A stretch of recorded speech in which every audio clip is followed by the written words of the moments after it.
오늘 함께 읽은 본문을 통해서 은혜와 긍휼이라는 제목으로 주의 뜻을 나누도록 하겠습니다. 우리가 하나님을 노래하거나 찬양한다는 것은 그분이 가지고 계신 성품을 나타내고 높이 올려드리는 것입니다.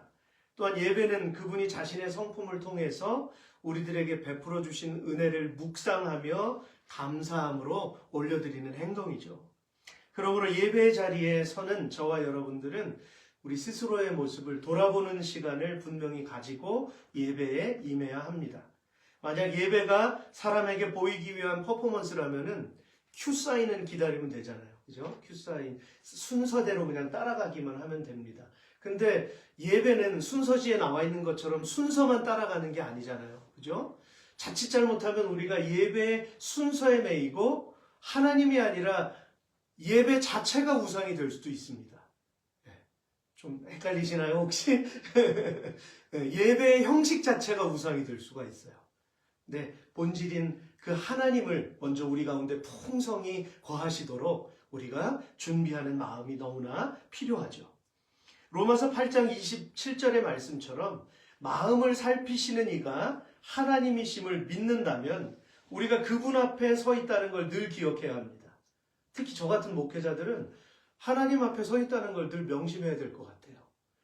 자칫 잘못하면 흥분하거나 분위기에 휩싸이면 막 사람의 말이 막 같이 튀어나와서 휩쓸릴 위험성이 요즘 같은 때는 너무나 많은 것 같습니다. 또 우리 성도들도 마찬가지겠죠. 언제나 하나님 앞에서, 지금 이 골방에서 드리는 예배도 하나님 앞에서, 우리가 교제하는 것도 하나님 앞에서, 우리가 꿈을 꾸고 기도하는 것도 하나님 앞에서 하는 거죠. 우리의 이익을 위해서 우리가 하는 게 아니잖아요. 우리가 그 교회들이 있는데 거기 또 하나 교회를 세워서 우리의 만족과 유익을 위해 우리가 살자고 하는 게 아니지 않습니까? 10,000교회 정도가 코로나 시대 때 이 북미주에 문을 닫았답니다. 그러면 그 교회들이 다 또 세워져야 되잖아요. 우리도 그 한켠에 서서 하나님의 뜻을 쫓아 세워가는 겁니다. 오래전부터 사용해온 예배 용어 중에 하나가 임재라는 표현이 있어요. 에스겔서 37장 1절의 말씀을 보면 여호와께서 권능으로 내게 임재하시고 라고 기록하고 있고요. 또 NIV에서는 The hand of the Lord was upon me, 이렇게 하나님의 손이 내게 임했다 라는 말을 사용합니다. 하지만 그보다 더 풍성한 표현은 The presence of God, 우리가 옛날 사극 같은 거 보면 면전이라는 말을 쓰잖아요. 왕의 면전 앞에서. 이게 면전이라는 말이잖아요. 프레젠스가. 그러니까 이게 하나님의 얼굴이라는 얘기입니다. 우리는 하나님 얼굴 아래에서 예배하는 거예요. 얼마나 두렵고 떨리겠어요. 그 거룩한 두려움이죠. 그건 공포의 두려움이 아니라 거룩한 두려움. 하나님 앞에서 옷깃을 여미게 되는 그러한 두려움인 것이죠. 이 얼굴이란 것을 우리는 늘 기억해야 합니다. 그러므로 예배가 하나님의 얼굴 앞에 서 있는 시간이라고 생각한다면 그분 앞에서 예배를 준비하는 시간을 우리는 소홀히 할 수 없습니다. 그리고 얼굴 앞에 내가 서 있다는 것을 경험하기 위해서는 앞서서 말씀드린 것처럼 그분의 성품을 묵상해야 하는 것입니다.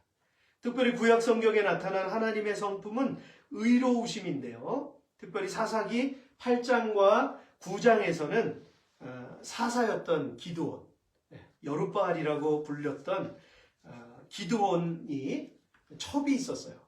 여러분 사사기를 보면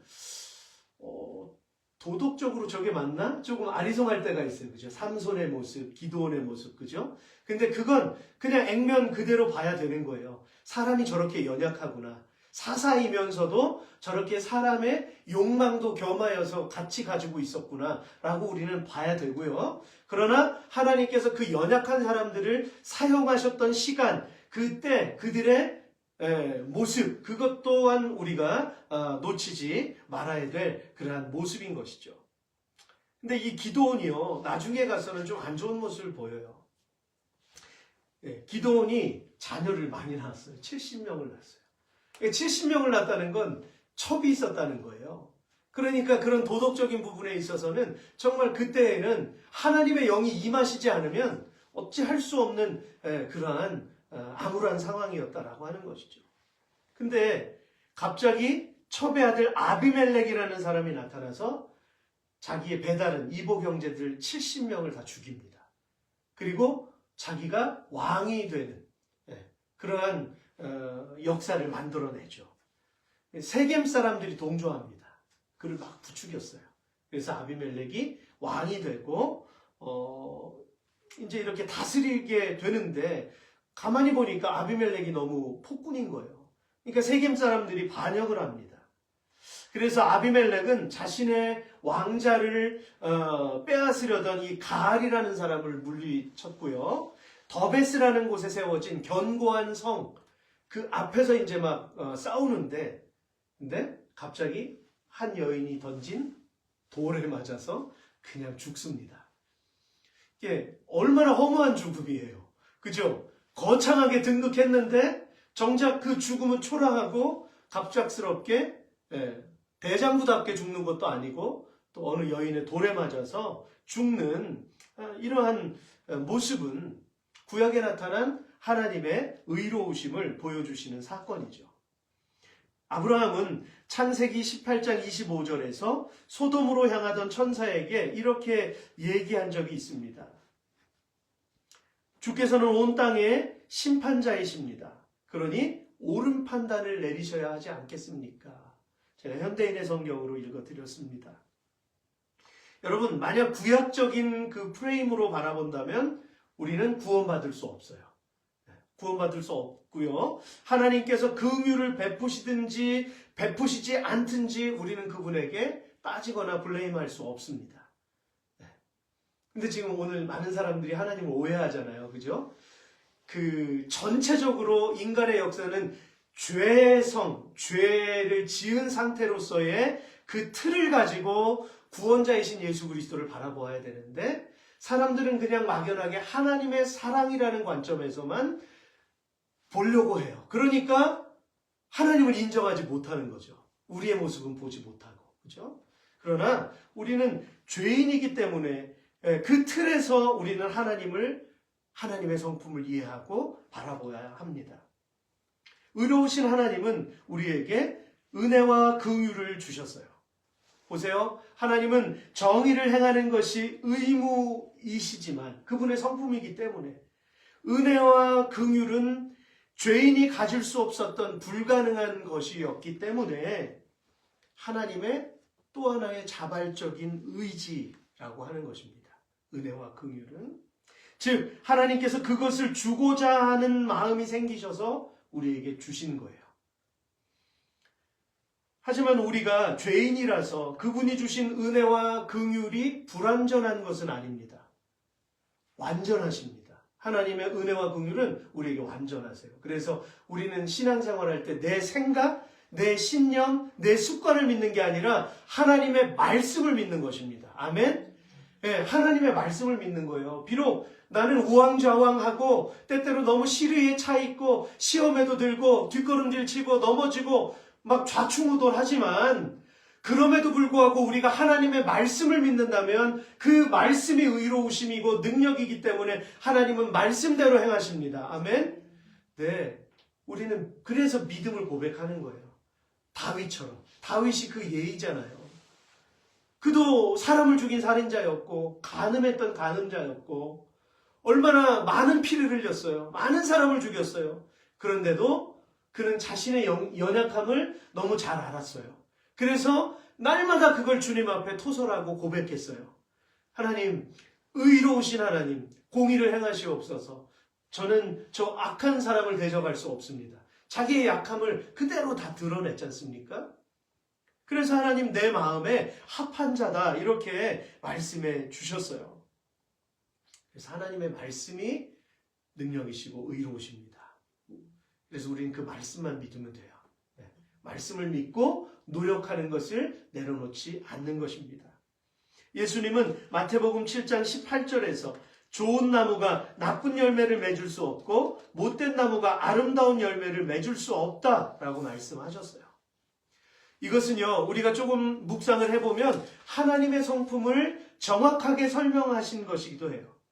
세상의 역사를 보면 만약에 하나님, 의로우신 하나님께서 존재하시지 않으신다면 미치광이 네로 황제 같은 사람들, 히틀러 같은 사람들은 죽지 않고 편안하게 여생을 보냈어야만 해요. 지금도 세상은 여전히 악한 사람들에 의해서 엉망진창이 되었어야 하고 날마다 암울한 삶을 살았어야만 합니다. 근데 하나님 공의시잖아요. 그러니까 빛도 주시고 적절할 때 물도 주시고, 하나님 우리 역사 가운데 드문드문 악은 횡행하지만 하나님은 항상 선한 사람들을 하나님의 말씀을 통해서 움직이시고 역사하셨다는 것을 우리가 알 수 있습니다. 그러므로 우리는 이 마태복음 7장 18절의 말씀을 통해서 하나님의 성품을 우리가 발견할 수 있다라고 하는 것이죠.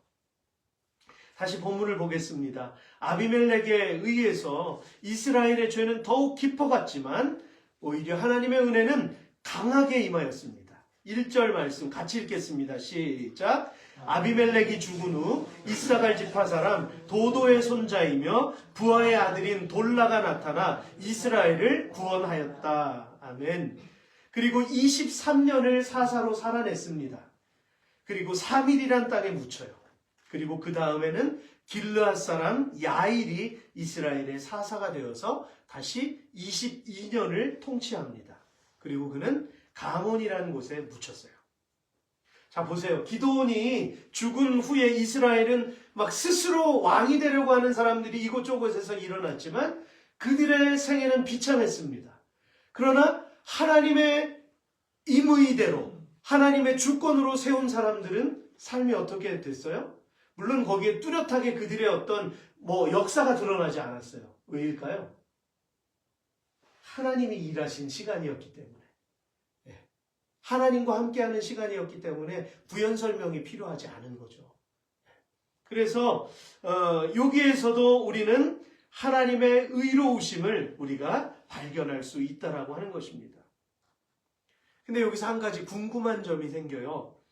본문에서 돌라가 나타나 이스라엘을 구원하였다라고 하지만 우리가 아까 본문도 읽었지만요, 누구에게서 구원하였는지는 나와 있지 않아요.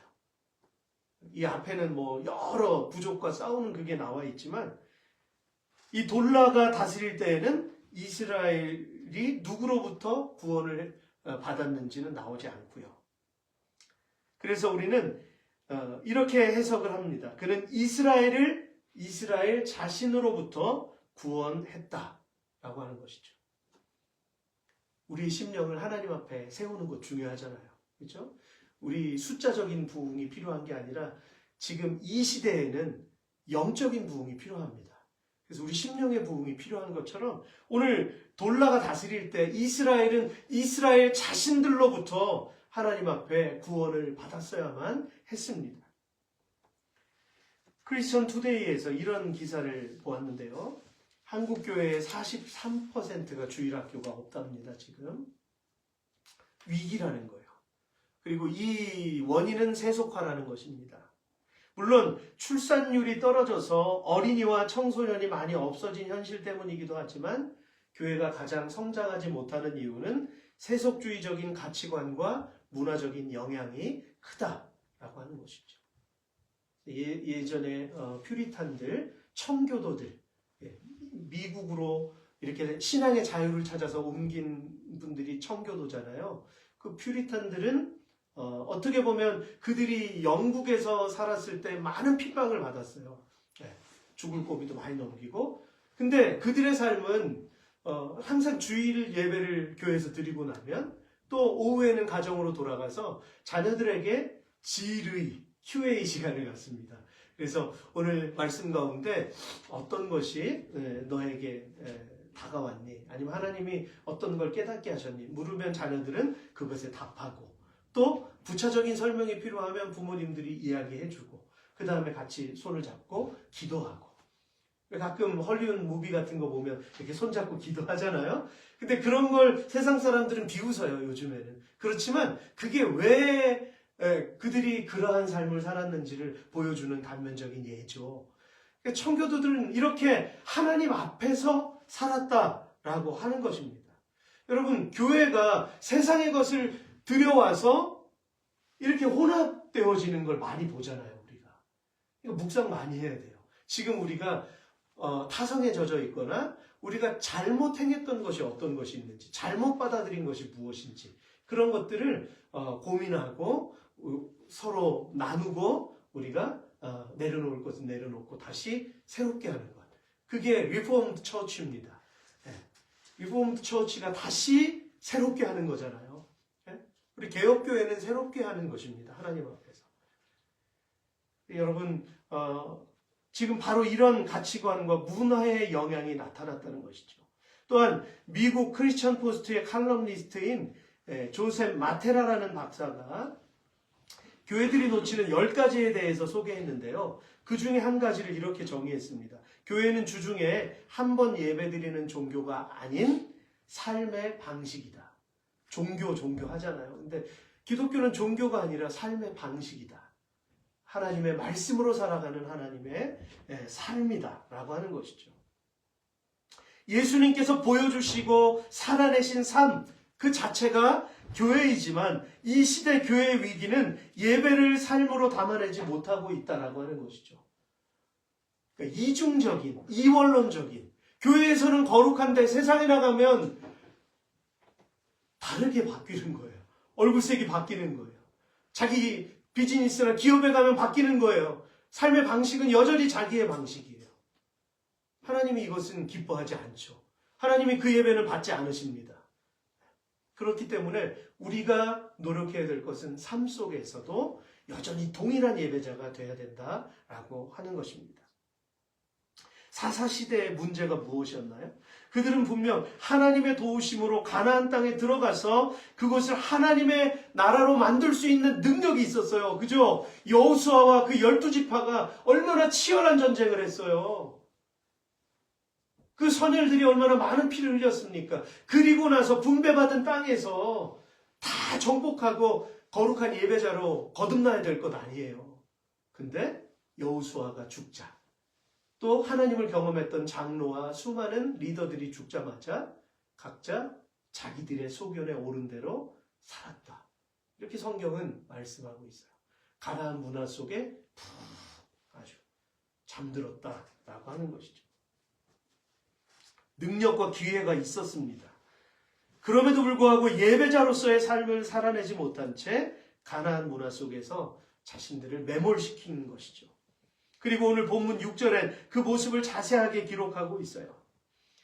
이스라엘 백성은 다시 여호와 앞에서 악을 행하였다. 그들은 바알들과 아스다롯과 그리고 시리아, 시돈, 모압, 암몬, 블레셋 사람들의 신들을 섬겼으며 여호와를 버리고 더 이상 그를 섬기지 않았다. 참 한숨이 나오잖아요. 말씀에 우리가 깊이 잠기다 보면은. 근데 이게 우리의 모습이라는 거예요. 야훼를 버리고 더 이상 그를 섬기지 않았다는 이 표현은요, 하나님을 잊었다든지 아니면 함께 섬겼다라는 말과 전혀 다른 뉘앙스입니다. 완전히 하나님을 버린 거예요, 지금. 그러니 그 결과가 어떻겠어요? 7절과 8절 읽겠습니다. 같이 읽겠습니다. 시작. 그래서 야훼께서는 이스라엘 백성에게 노하셔서 그들을 블레셋 사람들과 암몬 사람의 지배를 받게 하셨다. 그들은 요단강 동쪽 아모리 사람의 땅인 길르앗에 사는 모든 이스라엘 사람을 18년 동안 학대하였다. 그렇습니다. 여러분, 기드온이 이 타작마당의 그 포도주 틀에서 자기도 두려워가지고 거기서 타작하다가 하나님이 강권하심으로 부름을 받았잖아요. 그래서 그가 얼마나 많은 능력을 경험했습니까? 근데 그 전에 미디안 사람들에게 7년이라는 세월을 괴롭힘을 당했어요. 그러나 하나님을 버린 결과는 거의 20년 가까이 고통의 세월을 더블로 보냈다라고 하는 것입니다. 앞에서 돌라는 이스라엘을 이스라엘 자신으로부터 구원했다고 우리가 나누었어요. 그렇습니다. 사실은 우리 눈에 보이는 적보다는 우리의 마음 안에 숨어있는 죄의 정욕, 죄의 성품, 죄의 욕망, 이러한 것들이 더욱더 무서운 것이죠. 그래서 나도 나를 믿을 수 없어요. 성령이 나를 주장하셔야 합니다. 그렇기 때문에 날마다 우리는 하나님 앞에 먼저 나를 점검하고 하루를 시작해야 하는 것이죠. 우리 일상에서 하나님을 외면한 결과는 끊임없이 우리 자신의 삶을 무기력하게 만들어 버립니다. 그리고 그제서야 다시 이스라엘은 또 하나님을 찾았어요. 우리가 우리 하나님을 저버리고 바알들을 섬겨 주께 범죄하였나이다. 성숙하지 못한 그리스도인의 모습이라고 할 수 있겠습니다. 필요할 때만 하나님을 찾는 것, 내가 위기 때만 하나님께 부르짖는 것. 물론 그때 하나님은 강하게 역사하세요. 그래서 일생을 변화시키시기도 합니다. 그러나 성숙한 그리스도인들은 그때만 하나님을 찾는 게 아니라 날마다 하나님을 찾아야죠. 그래서 성령 하나님이 더욱더 많이 일하시도록, 그래서 그 살아계신 하나님을 내가 날마다 경험하도록 우리는 그렇게 우리 삶을 드려야겠습니다. 이번엔 하나님께서 딱 잘라 말씀하세요. 다시는 내가 구해주지 않을 거니까 너희가 택한 신들에게 가서 부르짖으라. 그 신들에게 구원을 받아라. 하나님이 이렇게 말씀하셨어요. 이스라엘 백성들은 알잖아요. 하나님이 더 무서운 분이라는 걸 알지 않습니까? 15절에 우리가 범죄하였습니다. 주께서 좋으실 대로 하십시오. 그러나 이번만은 우리를 구해 주소서. 그리고서는 이방 신들을 버리고 하나님을 섬기기 시작합니다. 이렇게 계속 엎었다 뒤집었다 하는 모습을 하나님께서 보시면서 마음이 고통스러우셨어요. 마치 잃어버린 탕자를 바라보고 있는 하염없이 기다리는 그 아버지처럼 너무나 마음이 좋지 않았던 겁니다. 바로 의로우신 하나님의 은혜와 긍휼의 마음이 고스란히 느껴지는 말씀입니다. 성도 여러분, 이것이 우리의 솔직한 모습 아닐까요? 이스라엘도 그랬지만 우리는 왜 조금만 틈이 생기면 하나님의 날개 아래에서 벗어나려고만 하는 것일까요? 답은 너무나 간단합니다. 하나님의 은혜가 사라져버리면 우리 영혼이 메말라버리기 때문이죠. 여지 없어요. 중간지대는 없습니다. 메말라버리면 바로 악한 영이 틈타게 되고 바로 어두움이 잠식하게 되어버립니다. 그러니까 내 의로서 채우면은 연약해서 넘어질 수밖에 없어요. 그러니까 내 의로 채우는 것이 아니라 하나님의 뜻으로 채우고 찬양으로 채우고 기도로 채우고 하나님께 올려드리는 고백으로 채우고 거룩한 독서를 하시고 채우는 거예요. 계속. 에베소서 4장 18절입니다. 그들의 총명이 어두워지고 그들 가운데 있는 무지함과 그들의 마음이 굳어짐으로 말미암아 하나님의 생명에서 떠나 있도다. 이스라엘 백성들은 오히려 가나안에 들어가기 전인 40년 동안의 광야 생활이 더 은혜스러웠어요. 왜입니까? 날마다 만나와 메추라기가, 그리고 구름 기둥과 불 기둥이, 하나님의 임재와 그 어미하심이 날마다 시각적으로 시청각으로 날마다 보여지고 날마다 체험되어지고 전율하고 두려움과 떨림으로 그 길을 걸어갔잖아요. 그들은 하나님께서 주시면 먹고 피하게 하시면 피하고 싸우게 하시면 싸우고 하나님이 하시는 걸 보면 살았잖아요. 근데 그들이 가나안 땅에 들어가서는 오히려 삶은 풍요로웠지만 하나님은 잊어버리고 버리고 하는 그러한 모습들을 우리가 보게 되죠. 은혜가 막혀버린 겁니다. 오늘 우리 그리스도인들이 은혜가 막히면 안 되겠습니다. 그 조그만 틈이라도 하나님의 빛으로 내 안에 들어오시도록 우리는 자꾸 마음을 내어드리는 그러한 연습을 우리가 해야 될 것입니다. 그리고 만약 죄가 쓰기만 하다면 우린 절대로 다가서지 않을 거예요. 근데 죄에도 즐거움이 있다고 성경은 말씀하십니다. 히브리서 11장 25절에 모세에 대해서 이같이 말씀하세요. 같이 읽겠습니다. 시작. 그는 일시적인 죄의 쾌락을 누리는 것보다는 하나님의 백성과 함께 고통당하는 길을 택한 것입니다. 아멘. 그렇죠? 40년 광야 생활 했으니까 다시 돌아가서 자기 어머니, 자기 형제 찾을 수 있잖아요. 그죠? 좀 이제는 편안한 생활 좀 할 수 있지 않겠습니까? 그런데 그는 다시 40년의 광야 생활을 선택했다는 거예요. 그것을 지금 히브리서가 해설하고 있는 것입니다. 알면서도 그 길을 걸어갔다는 거예요. 그 길이 의롭고 그 길이 정말 복된 길이기 때문에 걸어갔다는 것입니다. 그가 만약 이집트 왕자로서 높임을 받으며 잘 먹고 잘 살았다면 잠깐의 즐거움은 누렸을 거예요. 그러나 성경은 그것을 죄의 낙이다라고 분명히 표현하고 있죠. 그가 광야의 생활의 마지막 부분에서 내가 선 곳은 거룩한 곳이니 내 신을 벗어라. 모세가 신을 벗고 그 의로우신 하나님 앞에서 그 떨기나무 불꽃 앞에서 하나님의 거룩하심을 그가 경험했다라고 하는 것이죠.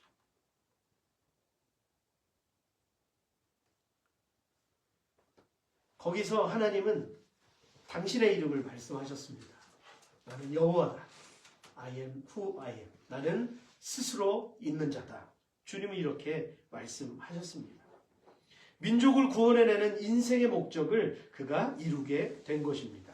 그러므로 잠깐의 즐거움을 주는 죄를 여러분 경계하시기를 주의 이름으로 축복합니다. 네, 경계하세요. 죄 짓는 것. 우리가 입술로 판단하고 범죄할 수 있습니다. 약하기 때문에. 그러나 바로 그 순간에 회개하세요. 네, 눈 뜨고 회개하시고 입술로 늘 하나님을 찬양하시고 날마다 감사를 고백하시고 그러면 마귀가 틈탈 그러한 대죄를 우리가 막을 수 있게 되는 것이죠.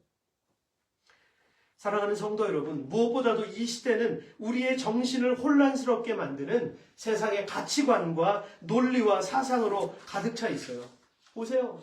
막 무언가를 얘기하잖아요. 막 리더들이.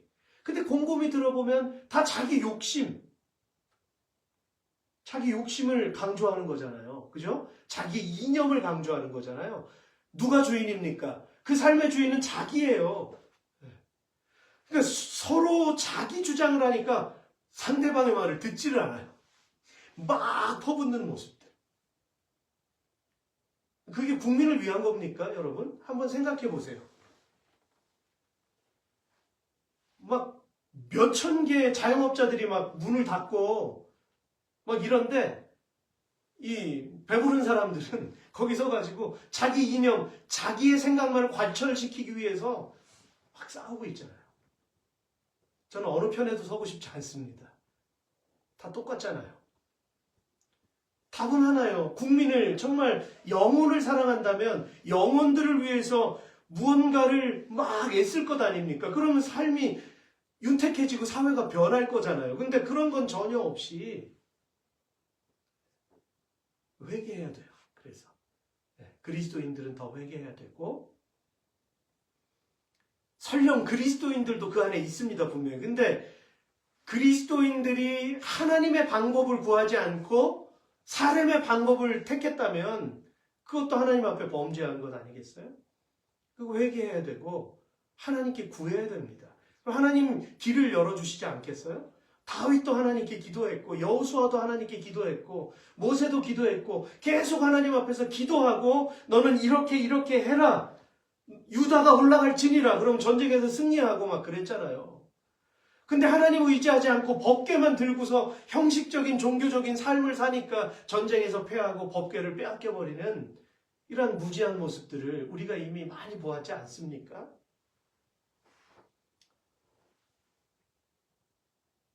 둘 중에 하나입니다. 세상으로부터 완전히 벽을 쌓고 살아가거나 아니면 하나님의 말씀의 지혜를 가지고 세상 속으로 들어가야 합니다. 그 영향력이 퍼지지 않을 것 같잖아요. 근데 그 영향력은 마치 곱하기 하는 것처럼 막 퍼지게 돼 있어요. 여러분 한 사람이 삶의 영역에서 빛을 발하면 그 빛이 하나님의 방법으로 곱빼기로 막 불어나는 걸 여러분들은 경험하셔야 됩니다. 나 같은 사람이 뭘 얼마나. 아니요. 그렇지 않아요. 하나님께서 흑암을 향해 빛이 있으라 말씀하시니 그대로 된 것처럼 2024년 대강절을 지나면서 이 땅에 빛으로 오신 예수님께서는 저와 여러분에게 십자가의 구원을 경험하라고 하십니다. 절대로 십자가는 장식품이 아니고 우리는 십자가 안에 새겨진 그 핏값과 그 의미를 우리가 묵상하고 그것을 내 삶에 입혀서 우리가 내 노력이나 능력이 아닌 성령 하나님의 능력으로 오늘 세워지실 수 있기를 주의 이름으로 축복합니다.